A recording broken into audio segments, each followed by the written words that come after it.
السلام عليكم مشاهدي قناتنا الكرام.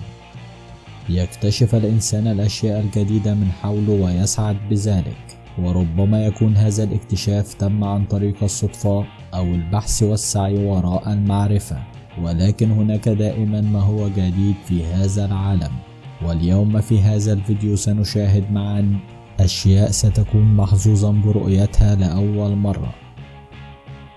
هل سبق لك أن رأيت تلسكوب عملاق بهذا الحجم؟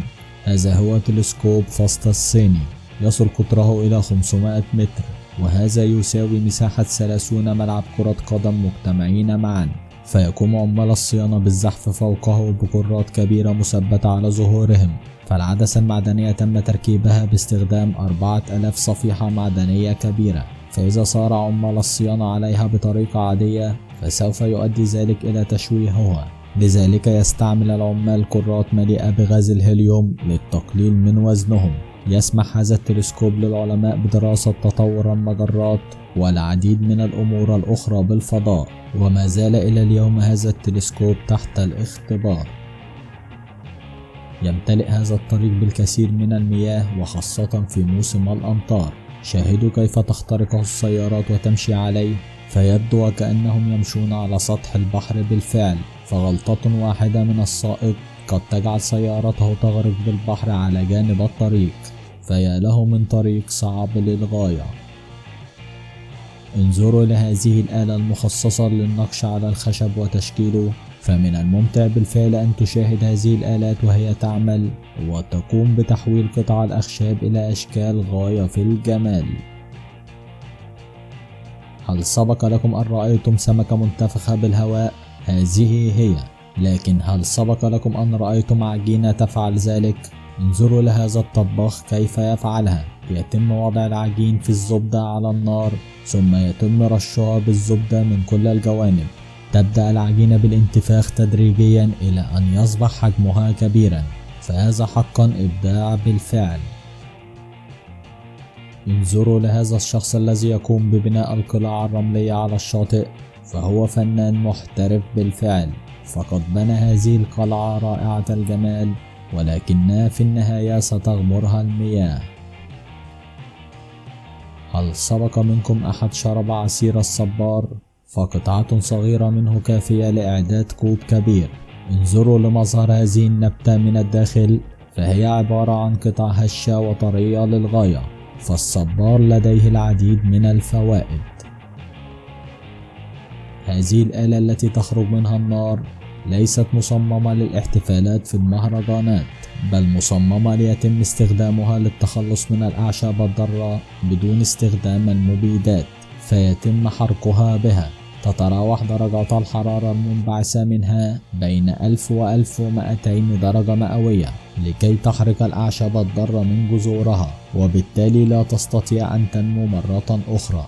وكذلك تقضي هذه الآلة على الحشرات الضارة أيضا، فلا أعشاب ولا حشرات ضارة تقدر أن تنجو من مثل تلك الحرارة. إنها بديل صحي للمبيدات. كل كائن حي لديه طريقته في الحياة. هل سبق لك أن رأيت كيف تتحول اليرقة إلى فراشة؟ انظروا لهذا المنظر الرائع وتدبروا خلق الله، فذلك مذهل بالفعل. بعض المخلوقات لديها مظهر غريب جدا.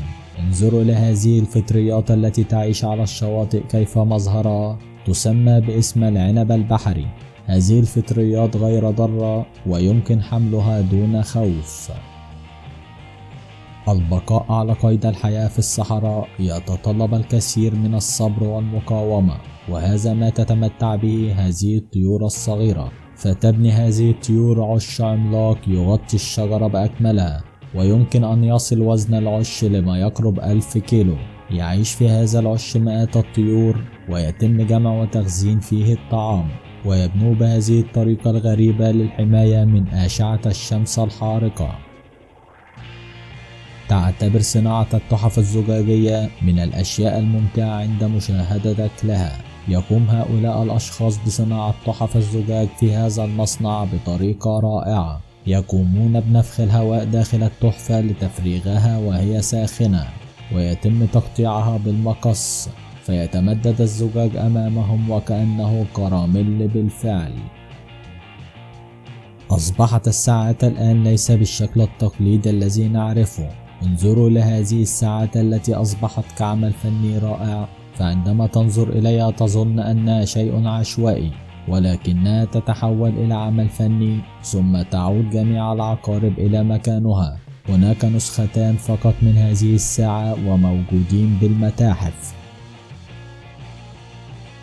تقوم المطارات بالترحيب بالطائرات عن طريق شيء غريب، فيقوم رجال الإطفاء بتشكيل قوس مائي لتمر الطائرة من أسفله، فعندما تهبط طائرة لأول مرة بأحد المطارات فيقوم المطار بالترحيب بها بهذه الطريقة. فهذه العادة تعتبر مهمة رسمية لرجال الإطفاء، ويجب فعلها بطريقة ناجحة للغاية. وكلما كان القوس الذي تم تشكيله بالماء أجمل، حصل رجال الإطفاء على مكافأة أكبر. رؤية ثوران البركان أمر خطير للغاية، ويصعب رؤيته عن قرب، لكن انظر لهذا الفطر يقوم بنفس شكل البركان عندما ينضج، فلديه ثقب صغير في الأعلى، وبمجرد الضغط عليه يتطير منه هذا الغبار الذي يشبه انفجار البركان.